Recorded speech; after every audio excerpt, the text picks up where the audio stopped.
শ্রীকৃষ্ণ ও মহাভারতের কাহিনী পর্ব ২৪। পাণ্ডবদের শিক্ষাজীবন শেষ হওয়ার পর গুরু দ্রোণাচার্য তাঁর শিষ্যদের কাছে গুরু দক্ষিণা দাবি করলেন। তাঁর একমাত্র ইচ্ছা ছিল পাঞ্চালের রাজা দ্রুপদকে পরাজিত করে তাঁর সামনে উপস্থিত করা।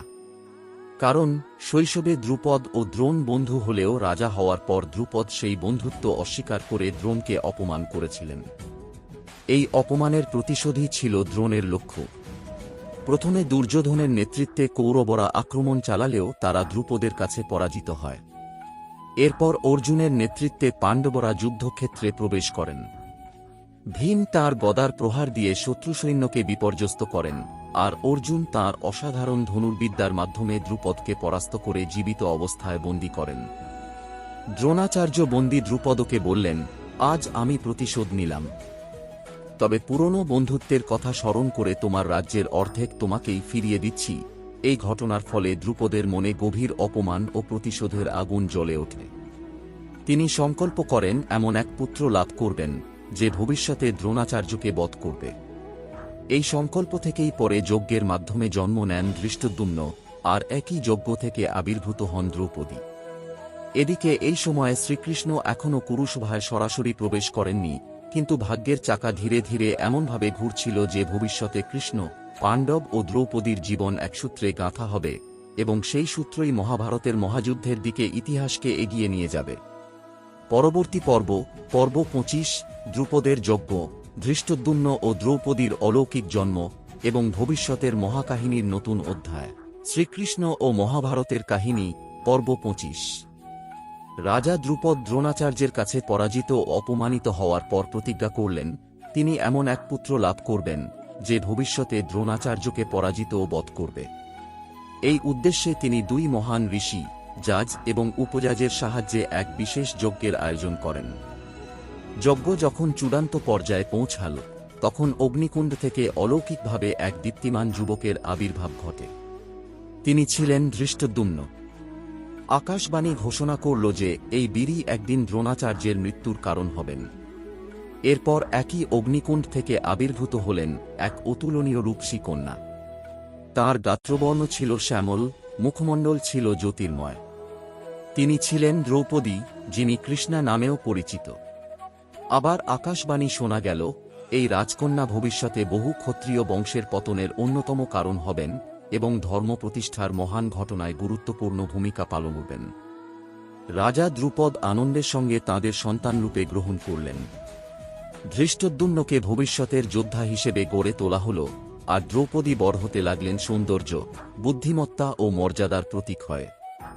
এদিকে শ্রীকৃষ্ণ এই ঘটনাগুলোর গুরুত্ব গভীরভাবে উপলব্ধি করেছিলেন। তিনি জানতেন সময়ের সঙ্গে সঙ্গে দ্রৌপদী ও পাণ্ডবদের জীবন এক সূত্রে বাঁধা পড়বে, আর সেই বন্ধনই কুরুক্ষেত্রের মহাযুদ্ধের পথ তৈরি করবে। এইভাবে ভাগ্যের অদৃশ্য পরিকল্পনা ধীরে ধীরে স্পষ্ট হতে শুরু করল। একদিকে পাণ্ডবরা নিজেদের শক্তি ও খ্যাতি অর্জন করছেন, অন্যদিকে দ্রৌপদীর আবির্ভাব ভবিষ্যতের ইতিহাসকে নতুন মোড়ের দিকে নিয়ে যাচ্ছে। পরবর্তী পর্ব, পর্ব ২৬, পাণ্ডবদের জনপ্রিয়তায় দুর্যোধনের ঈর্ষা, ষড়যন্ত্রের সূচনা এবং বারণাবতের লাক্ষাগৃহের পরিকল্পনা। শ্রীকৃষ্ণ ও মহাভারতের কাহিনী পর্ব ২৬। পাণ্ডবদের বীরত্ব, ন্যায়পরায়ণতা এবং প্রজাদের কাছে তাঁদের ক্রমবর্ধমান জনপ্রিয়তা দুর্যোধনের মনে গভীর ঈর্ষার জন্ম দিল। বিশেষ করে যুধিষ্ঠিরকে ভবিষ্যৎ রাজা হিসেবে সবাই যোগ্য মনে করায় দুর্যোধন আরও অস্থির হয়ে ওঠে। দুর্যোধন তাঁর মামা শকুনি এবং বন্ধু কর্ণের সঙ্গে পরামর্শ করে পাণ্ডবদের সরিয়ে দেওয়ার ষড়যন্ত্র শুরু করল। তাদের বিশ্বাস ছিল পাণ্ডবরা বেঁচে থাকলে কৌরবদের পক্ষে হস্তিনাপুরের সিংহাসন ধরে রাখা কঠিন হবে। এই পরিকল্পনার অংশ হিসেবে ধৃতরাষ্ট্র পাণ্ডবদের বারণাবত নামে এক নগরে উৎসব দেখার অজুহাতে পাঠানোর অনুমতি দিলেন। সেখানে দুর্যোধনের বিশ্বস্ত অনুচর পুরোচনকে দিয়ে একটি প্রাসাদ নির্মাণ করানো হয়। বাইরে থেকে সেটি ছিল অত্যন্ত সুন্দর, কিন্তু আসলে তা তৈরি হয়েছিল লাখ, ঘি, তেল ও অন্যান্য দাহ্য পদার্থ দিয়ে। তাই সেটি লাক্ষাগৃহ নামে পরিচিত হয়। ষড়যন্ত্র ছিল ভয়ঙ্কর। এক রাতে প্রাসাদে আগুন লাগিয়ে পাণ্ডব ও তাঁদের মা কুন্তীকে জীবন্ত পুড়িয়ে মারা হবে। কিন্তু রাজমন্ত্রী বিদুর তাঁর প্রখর বুদ্ধিতে এই ষড়যন্ত্রের আভাস পেয়ে যান। তিনি সরাসরি কিছু না বলে সাংকেতিক ভাষায় যুধিষ্ঠিরকে সতর্ক করে দেন, বিপদের সময় মাটির নিচের পথই হতে পারে মুক্তির উপায়। যুধিষ্ঠির বিদুরের ইঙ্গিত বুঝতে পারেন। বারণাবতে পৌঁছে গোপনে একজন দক্ষ খননকারী দিয়ে লাক্ষাগৃহ থেকে বাইরে পর্যন্ত একটি সুড়ঙ্গ খোঁড়ানোর ব্যবস্থা করেন। বাইরে থেকে সবকিছু স্বাভাবিক দেখালেও পাণ্ডবরা নিঃশব্দে নিজেদের রক্ষার প্রস্তুতি নিতে থাকেন। এদিকে পুরোচন নিশ্চিত ছিল যে তার পরিকল্পনা সফল হবেই, কিন্তু ভাগ্য অন্য কিছু লিখে রেখেছিল। পরবর্তী পর্ব, পর্ব ২৭, লাক্ষাগৃহে অগ্নিসংযোগ, গোপন সুড়ঙ্গ দিয়ে পাণ্ডবদের রক্ষা এবং সবার ধারণা পাণ্ডবরা আগুনে নিহত হয়েছেন। শ্রীকৃষ্ণ ও মহাভারতের কাহিনী, পর্ব ২৭। বারণাবতের লাক্ষাগৃহে পাণ্ডবরা কিছুদিন অবস্থান করলেন। বাইরে থেকে তাঁরা স্বাভাবিক জীবনযাপন করলেও ভিতরে ভিতরে বিদুরের পরামর্শ অনুযায়ী গোপন সুড়ঙ্গ তৈরির কাজ চলতে থাকে। তাঁরা জানতেন যে কোনো রাতে ষড়যন্ত্র কার্যকর হতে পারে। অবশেষে এক গভীর রাতে যুধিষ্ঠির সিদ্ধান্ত নিলেন শত্রুর আঘাতের অপেক্ষা না করে নিজেরাই সেখান থেকে বেরিয়ে যাবেন। সেই রাতেই লাক্ষাগৃহে আগুন লেগে যায়। মহাভারতের বিভিন্ন সংস্করণে আগুন লাগানোর ঘটনাটি ভিন্নভাবে বর্ণিত হলেও ফল একটাই, প্রাসাদ মুহূর্তের মধ্যে ভয়াবহ অগ্নিকাণ্ডে পরিণত হয়। আগুন চারদিকে ছড়িয়ে পড়লে পাণ্ডবরা তাঁদের মা কুন্তিকে নিয়ে গোপন সুড়ঙ্গ পথে নিরাপদে বেরিয়ে যান। প্রাসাদে থাকা পুরোচন আগুনে পুড়ে মারা যায়। এছাড়া সেখানে আশ্রয় নেওয়া এক নিষাদ নারী ও তাঁর ৫ পুত্র আগুনে নিহত হন। পরে তাঁদের দেহ দেখে অনেকে মনে করেছিল কুন্তি ও ৫ পাণ্ডবই আগুনে প্রাণ হারিয়েছেন। হস্তিনাপুরে এই সংবাদ পৌঁছাতেই চারদিকে শোকের ছায়া নেমে আসে। প্রজারা পাণ্ডবদের জন্য গভীর শোক প্রকাশ করেন। ধৃতরাষ্ট্র প্রকাশ্যে দুঃখ প্রকাশ করলেও দুর্যোধন এবং শকুনি মনে মনে ভাবল তাদের পরিকল্পনা সফল হয়েছে। কিন্তু বিদুর জানতেন যে পাণ্ডবরা জীবিত আছেন। তিনি নীরবে সবকিছু পর্যবেক্ষণ করলেন এবং তাঁদের নিরাপদে থাকার জন্য প্রার্থনা করলেন। এদিকে পাণ্ডবরা পরিচয় গোপন রেখে অরণ্যের পথে যাত্রা শুরু করলেন। সামনে অপেক্ষা করছিল আরও বহু বিপদ, কিন্তু সেই পথেই তাঁদের ভাগ্য নতুন মোড় নিতে চলেছিল। পরবর্তী পর্ব, পর্ব ২৮, অরণ্যে পাণ্ডবদের অভিযান, রাক্ষস হিডিম্বের সঙ্গে সংঘর্ষ এবং ভীম ও হিডিম্বার সাক্ষাৎ। শ্রীকৃষ্ণ ও মহাভারতের কাহিনী, পর্ব ২৭। বারণাবতের লাক্ষাগৃহে পাণ্ডবরা কিছুদিন অবস্থান করলেন। বাইরে থেকে তাঁরা স্বাভাবিক জীবনযাপন করলেও ভিতরে ভিতরে বিদুরের পরামর্শ অনুযায়ী গোপন সুড়ঙ্গ তৈরির কাজ চলতে থাকে। তাঁরা জানতেন যে কোনো রাতে ষড়যন্ত্র কার্যকর হতে পারে। অবশেষে এক গভীর রাতে যুধিষ্ঠির সিদ্ধান্ত নিলেন শত্রুর আঘাতের অপেক্ষা না করে নিজেরাই সেখান থেকে বেরিয়ে যাবেন। সেই রাতেই লাক্ষাগৃহে আগুন লেগে যায়। মহাভারতের বিভিন্ন সংস্করণে আগুন লাগানোর ঘটনাটি ভিন্নভাবে বর্ণিত হলেও ফল একটাই, প্রাসাদ মুহূর্তের মধ্যে ভয়াবহ অগ্নিকাণ্ডে পরিণত হয়। আগুন চারদিকে ছড়িয়ে পড়লে পাণ্ডবরা তাঁদের মা কুন্তিকে নিয়ে গোপন সুড়ঙ্গ পথে নিরাপদে বেরিয়ে যান। প্রাসাদে থাকা পুরোচন আগুনে পুড়ে মারা যায়। এছাড়া সেখানে আশ্রয় নেওয়া এক নিষাদ নারী ও তাঁর ৫ পুত্র আগুনে নিহত হন। পরে তাঁদের দেহ দেখে অনেকে মনে করেছিল কুন্তি ও ৫ পাণ্ডবই আগুনে প্রাণ হারিয়েছেন। হস্তিনাপুরে এই সংবাদ পৌঁছাতেই চারদিকে শোকের ছায়া নেমে আসে। প্রজারা পাণ্ডবদের জন্য গভীর শোক প্রকাশ করেন। ধৃতরাষ্ট্র প্রকাশ্যে দুঃখ প্রকাশ করলেও দুর্যোধন এবং শকুনি মনে মনে ভাবল তাদের পরিকল্পনা সফল হয়েছে। কিন্তু বিদুর জানতেন যে পাণ্ডবরা জীবিত আছেন। তিনি নীরবে সবকিছু পর্যবেক্ষণ করলেন এবং তাঁদের নিরাপদে থাকার জন্য প্রার্থনা করলেন। এদিকে পাণ্ডবরা পরিচয় গোপন রেখে অরণ্যের পথে যাত্রা শুরু করলেন। সামনে অপেক্ষা করছিল আরও বহু বিপদ, কিন্তু সেই পথেই তাঁদের ভাগ্য নতুন মোড় নিতে চলেছিল। পরবর্তী পর্ব, পর্ব ২৮, অরণ্যে পাণ্ডবদের অভিযান, রাক্ষস হিডিম্বের সঙ্গে সংঘর্ষ এবং ভীম ও হিডিম্বার সাক্ষাৎ। শ্রীকৃষ্ণ ও মহাভারতের কাহিনী, পর্ব ২৮। লাক্ষাগৃহের ভয়াবহ অগ্নিকাণ্ড থেকে রক্ষা পাওয়ার পর পাণ্ডবরা ও তাঁদের মা কুন্তি গভীর অরণ্যে প্রবেশ করলেন। দিনের বেলা তাঁরা লুকিয়ে থাকতেন আর রাতে পথ চলতেন যাতে কেউ তাঁদের পরিচয় জানতে না পারে। দীর্ঘ পথ অতিক্রম করে এক ঘন জঙ্গলে তাঁরা বিশ্রাম নিলেন। সেই অরণ্যে বাস করত এক ভয়ঙ্কর রাক্ষস হিডিম্ব। মানুষের গন্ধ পেয়ে সে তার বোন হিডিম্বাকে আদেশ দিল গিয়ে মানুষগুলোকে ধরে নিয়ে আসতে, যাতে সে তাদের ভক্ষণ করতে পারে। হিডিম্বা পাণ্ডবদের কাছে এসে প্রথমবার ভীমকে দেখে মুগ্ধ হয়ে গেল। ভীমের শক্তি, সাহস ও ব্যক্তিত্ব দেখে তার মনে ভালোবাসার জন্ম নিল। সে নিজের রাক্ষসী রূপ ত্যাগ করে এক সুন্দরী নারীর রূপ ধারণ করে ভীমকে সব কথা জানাল। সে বলল, তার ভাই হিডিম্ব খুব শিগগিরই আক্রমণ করবে এবং সবাইকে নিয়ে এখান থেকে চলে যেতে অনুরোধ করল। ভীম শান্তভাবে উত্তর দিলেন, তিনি ভয় পান না। তিনি তার মা ও ভাইদের রক্ষা করবেন। কিছুক্ষণের মধ্যেই হিডিম্ব সেখানে এসে নিজের বোনকে ক্রুদ্ধ কণ্ঠে ধমক দিল। এরপর সে ভীমের ওপর ঝাঁপিয়ে পড়ল। শুরু হল এক ভয়ঙ্কর যুদ্ধ। দুই বীরের সংঘর্ষে বনভূমি কেঁপে উঠল। দীর্ঘ লড়াইয়ের পর ভীম তাঁর অসাধারণ শক্তির জোরে হিডিম্বকে পরাজিত করে বধ করলেন। রাক্ষসের মৃত্যুর পর হিডিম্বা কুন্তী ও যুধিষ্ঠিরের কাছে ভীমকে স্বামীরূপে পাওয়ার অনুমতি প্রার্থনা করলেন। যুধিষ্ঠির ও কুন্তী পরিস্থিতি বিবেচনা করে সম্মতি দিলেন, তবে শর্ত ছিল, ভীম কিছুদিন হিডিম্বার সঙ্গে থাকবেন, তাদের একটি সন্তান জন্ম নেওয়ার পর আবার ভাইদের কাছে ফিরে আসবেন। সময়ের পর তাদের এক পুত্র জন্ম নিল, যার নাম রাখা হল ঘটোৎকচ। তিনি জন্মের পর থেকেই অসাধারণ শক্তি ও অলৌকিক ক্ষমতার অধিকারী ছিলেন। বড় হয়ে তিনি পাণ্ডবদের এক মহান সহায়ক এবং কুরুক্ষেত্রের যুদ্ধে এক দুর্ধর্ষ যোদ্ধা হিসেবে পরিচিত হন। এরপর ভীম প্রতিশ্রুতি অনুযায়ী তাঁর মা ও ভাইদের কাছে ফিরে এলেন। হিডিম্বা ও ঘটোৎকচ অরণ্যেই থেকে গেলেন, কিন্তু প্রয়োজনে পাণ্ডবদের সাহায্য করার অঙ্গীকার করলেন। পরবর্তী পর্ব 29, পাণ্ডবদের বকাসুর বধ এবং একচক্রা নগরে তাঁদের গোপন জীবন। শ্রীকৃষ্ণ ও মহাভারতের কাহিনী, পর্ব 29। হিডিম্বকে বধ করার পর পাণ্ডবরা ও তাঁদের মা কুন্তী আরও কিছুদিন অরণ্যে ভ্রমণ করেন। পথে তাঁদের সাক্ষাৎ হয় মহর্ষি ব্যাসের সঙ্গে। ব্যাসদেব তাঁদের আশ্বস্ত করেন যে সামনে বহু কঠিন পরীক্ষা এলেও শেষ পর্যন্ত ধর্মেরই জয় হবে।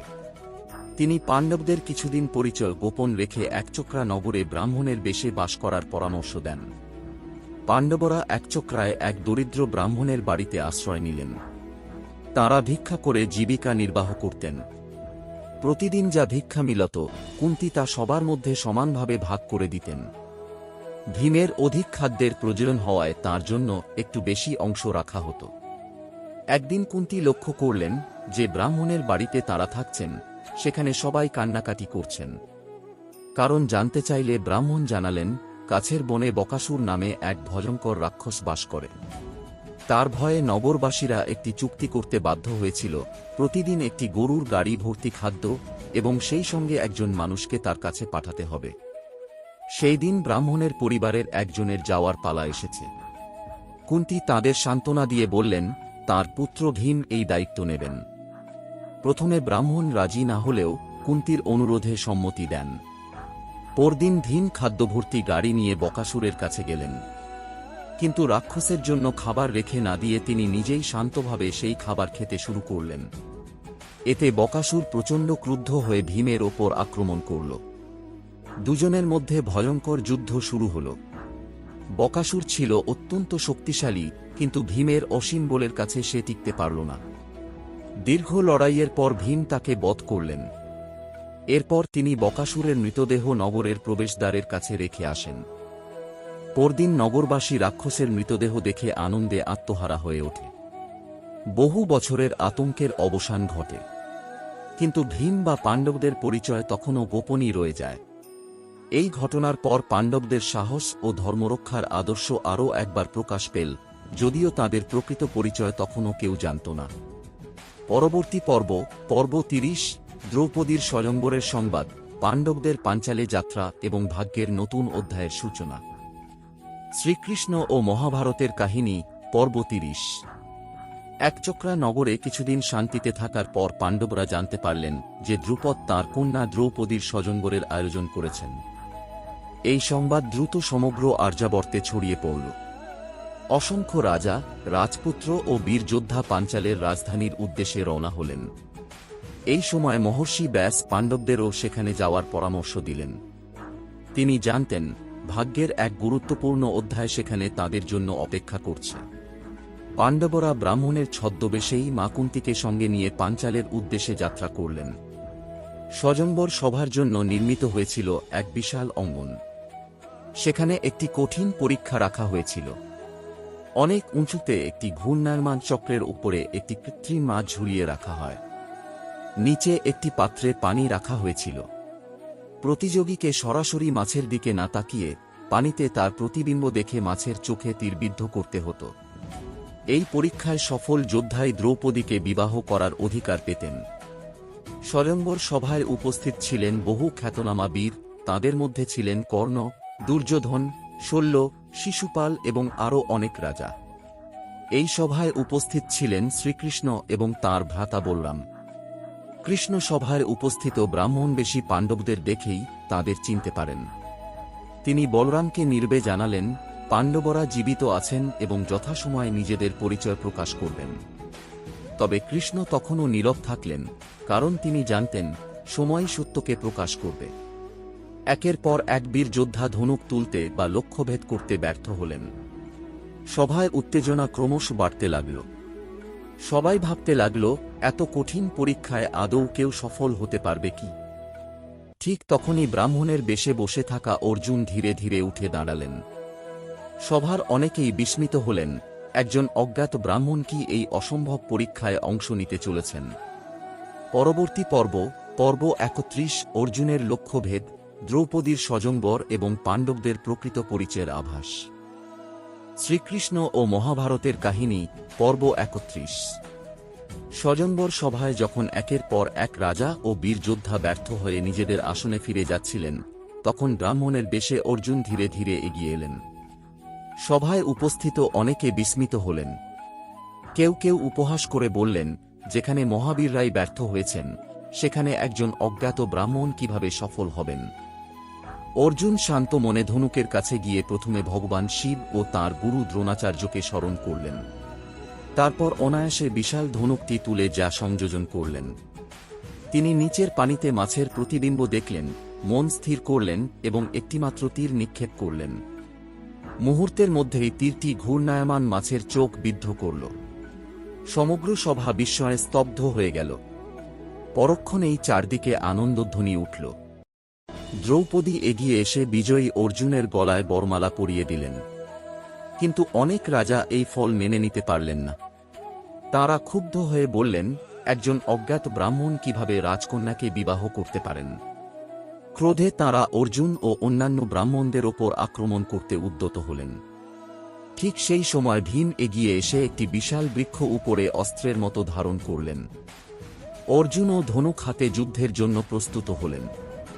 তাঁদের বীরত্ব দেখে অনেক রাজাই পিছিয়ে গেলেন। এই সংঘর্ষের সময় কর্ণ অর্জুনের অসাধারণ যুদ্ধদক্ষতা দেখে বুঝতে শুরু করলেন, এই ব্রাহ্মণ সাধারণ কেউ নন। অন্যদিকে শ্রীকৃষ্ণ মৃদু হাসলেন। তিনি জানতেন এরা আর কেউ নন, জীবিত থাকা 5 পাণ্ডব। স্বয়ম্বর শেষে অর্জুন ও ভীম দ্রৌপদীকে সঙ্গে নিয়ে তাদের অস্থায়ী আশ্রয়ে ফিরে এলেন। ঘরে ঢুকেই তাঁরা মাকে উদ্দেশ করে বললেন, মা, আজ আমরা এক অমূল্য বস্তু নিয়ে এসেছি। ভিতরে না দেখে কুন্তী অভ্যাসবশত বললেন, তোমরা যা এনেছ 5 ভাই মিলে সমানভাবে ভাগ করে নাও। বাইরে এসে দ্রৌপদীকে দেখে কুন্তী বিস্মিত হলেন। নিজের অজান্তে বলা কথার জন্য তিনি দুশ্চিন্তায় পড়লেন। কিন্তু যুধিষ্ঠির মনে করলেন, মায়ের বাক্য অসত্য হতে পারে না। এই ঘটনাই মহাভারতের ইতিহাসে এক অভূতপূর্ব সিদ্ধান্তের সূচনা করল। পরবর্তী পর্ব 32 কেন দ্রৌপদী 5 পাণ্ডবের স্ত্রী হলেন, ব্যাসদেবের ব্যাখ্যা এবং এই বিরল বিবাহের ধর্মীয় ও ঐতিহাসিক প্রেক্ষাপট। শ্রীকৃষ্ণ ও মহাভারতের কাহিনী পর্ব 32। কুন্তীর অজান্তে বলা কথায় সবাই গভীর চিন্তায় পড়ে গেলেন। দ্রৌপদী নীরব, দ্রুপদ বিস্মিত, আর 5 পাণ্ডবও বুঝতে পারছিলেন না এখন কি করা উচিত। এই সময় সেখানে উপস্থিত হলেন মহর্ষি ব্যাস। তিনি সকলের সংশয় দূর করার জন্য একটি গভীর সত্য প্রকাশ করলেন। ব্যাসদেব বললেন, দ্রৌপদীর এই বিবাহ কোনো আকস্মিক ঘটনা নয়, এটি পূর্বনির্ধারিত।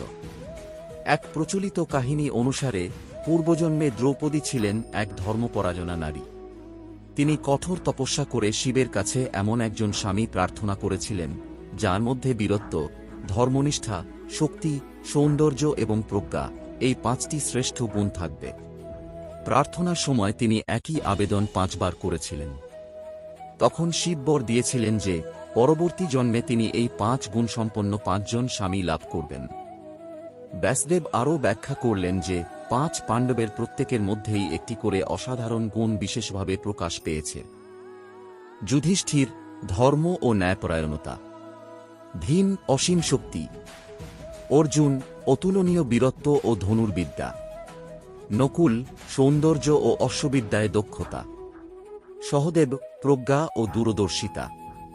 ব্যাসদেবের কথা শুনে রাজা দ্রুপদের সংশয় দূর হল। ঋষিদের পরামর্শ এবং ধর্মশাস্ত্রের আলোচনার পর সিদ্ধান্ত নেওয়া হল যে দ্রৌপদী নির্দিষ্ট নিয়ম অনুসরণ করে 5 পাণ্ডবের স্ত্রী হবেন। একটি গুরুত্বপূর্ণ নিয়ম ছিল, দ্রৌপদী নির্দিষ্ট সময় ধরে একজন পাণ্ডবের সঙ্গে থাকবেন, সেই সময় অন্য কোনো ভাই সেখানে প্রবেশ করবেন না। যদি কেউ এই নিয়ম ভঙ্গ করেন তবে তাকে নির্দিষ্ট সময়ের জন্য বনবাসে যেতে হবে। এইভাবে মহাভারতের এক বিরল ও ঐতিহাসিক বিবাহ সম্পন্ন হল। এই বিবাহ শুধু একটি পারিবারিক ঘটনা ছিল না, ভবিষ্যতে কুরুক্ষেত্রের ইতিহাসে এটি অত্যন্ত গুরুত্বপূর্ণ ভূমিকা পালন করে। এদিকে শ্রীকৃষ্ণ পাণ্ডবদের সঙ্গে সাক্ষাৎ করে তাঁদের জীবিত থাকার জন্য আনন্দ প্রকাশ করলেন। তিনি জানিয়ে দিলেন ভবিষ্যতের প্রতিটি কঠিন সময়ে তিনি ধর্মের পক্ষে তাঁদের পাশে থাকবেন। পরবর্তী পর্ব, পর্ব 33, পাণ্ডবদের পরিচয় প্রকাশ, হস্তিনাপুরে প্রত্যাবর্তন এবং রাজ্য বিভাজনের সিদ্ধান্ত। শ্রীকৃষ্ণ ও মহাভারতের কাহিনী, পর্ব 32। কুন্তির অজান্তে বলা কথায় সবাই গভীর চিন্তায় পড়ে গেলেন। দ্রৌপদী নীরব, দ্রুপদ বিস্মিত, আর 5 পাণ্ডবও বুঝতে পারছিলেন না এখন কি করা উচিত। এই সময় সেখানে উপস্থিত হলেন মহর্ষি ব্যাস।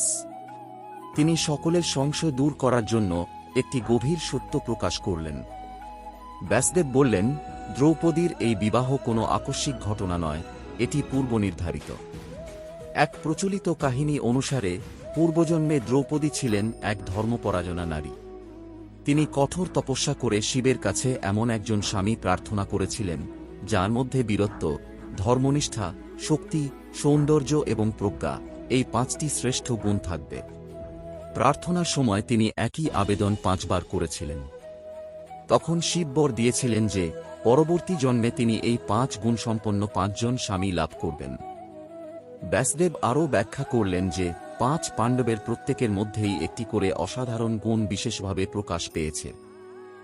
যুধিষ্ঠির, ধর্ম ও ন্যায়পরায়ণতা; ভীম, অসীম শক্তি; অর্জুন, অতুলনীয় বীরত্ব ও ধনুর্বিদ্যা; নকুল, সৌন্দর্য ও অশ্ববিদ্যায় দক্ষতা; সহদেব, প্রজ্ঞা ও দূরদর্শিতা।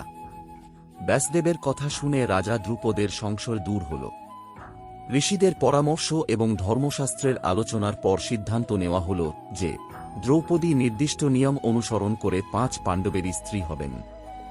একটি গুরুত্বপূর্ণ নিয়ম ছিল, দ্রৌপদী নির্দিষ্ট সময় ধরে একজন পাণ্ডবের সঙ্গে থাকবেন, সেই সময় অন্য কোনো ভাই সেখানে প্রবেশ করবেন না। যদি কেউ এই নিয়ম ভঙ্গ করেন তবে তাকে নির্দিষ্ট সময়ের জন্য বনবাসে যেতে হবে। এইভাবে মহাভারতের এক বিরল ও ঐতিহাসিক বিবাহ সম্পন্ন হল। এই বিবাহ শুধু একটি পারিবারিক ঘটনা ছিল না, ভবিষ্যতে কুরুক্ষেত্রের ইতিহাসে এটি অত্যন্ত গুরুত্বপূর্ণ ভূমিকা পালন করে। এদিকে শ্রীকৃষ্ণ পাণ্ডবদের সঙ্গে সাক্ষাৎ করে তাঁদের জীবিত থাকার জন্য আনন্দ প্রকাশ করলেন। তিনি জানিয়ে দিলেন ভবিষ্যতের প্রতিটি কঠিন সময়ে তিনি ধর্মের পক্ষে তাঁদের পাশে থাকবেন। পরবর্তী পর্ব, পর্ব 33, পাণ্ডবদের পরিচয় প্রকাশ, হস্তিনাপুরে প্রত্যাবর্তন এবং রাজ্য বিভাজনের সিদ্ধান্ত। শ্রীকৃষ্ণ ও মহাভারতের কাহিনী, পর্ব 34। খাণ্ডবপ্রস্থ পাণ্ডবদের হাতে আসার পর সেই অনুর্বর বনভূমিকে সুন্দর ও সমৃদ্ধ নগরীতে পরিণত করার কাজ শুরু হল। শ্রীকৃষ্ণ ও পাণ্ডবদের প্রচেষ্টায় অল্প সময়ের মধ্যেই সেখানে গড়ে উঠল এক অপূর্ব নগর, ইন্দ্রপ্রস্থ। ইন্দ্রপ্রস্থের সৌন্দর্য দেখে সবাই বিস্মিত হয়ে গেল। প্রশস্ত রাস্তা, সুন্দর প্রাসাদ, সুশৃঙ্খল জনপদ এবং সমৃদ্ধ বাজারে নগরটি দ্রুত আর্যাবর্তের অন্যতম শ্রেষ্ঠ রাজ্যে পরিণত হল।